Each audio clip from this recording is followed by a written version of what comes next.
আসসালামু আলাইকুম। আমি বেলায়েত হোসেন, সহকারী শিক্ষক, ৫ নং দক্ষিণ জোনারগঞ্জ সরকারি প্রাথমিক বিদ্যালয়, কাউতিনি মাদারীপুর। আজকে আমি শিক্ষার্থীদের শিখাবো বিরাম চিহ্নের ব্যবহার।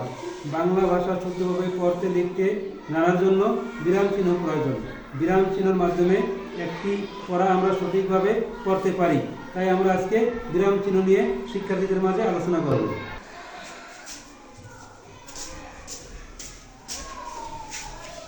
আমি বিরাম চিহ্ন। আমি বাংলা পড়তে ভালোবাসি। বাংলা পড়তে আমার খুব লাগে।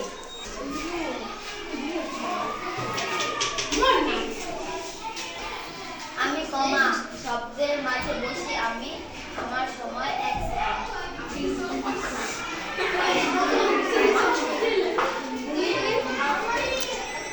আমি সেমিকোলন। আমি একটা কমা ও পূর্ণ বিন্দুর মাঝখানে বসি। আমার সময় 1 সেকেন্ড।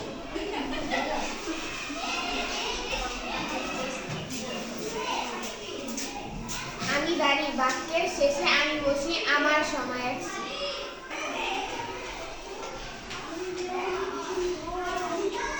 আমি প্রশ্নবোধক চিহ্ন। কোনো কিছু জিজ্ঞাসা করতে আমি বসি। আমার সময় 1 সেকেন্ড। আমি কোলন। আমি উদ্ধৃত শুনতে বসি। আমার সময় 1 সেকেন্ড।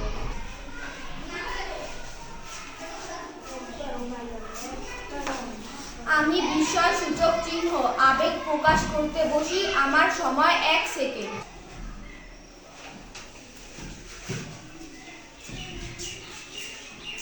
আমি হাই করি। দুই শব্দের মাঝখানে আমি বসি। আমার জন্য থামার প্রয়োজন নাই।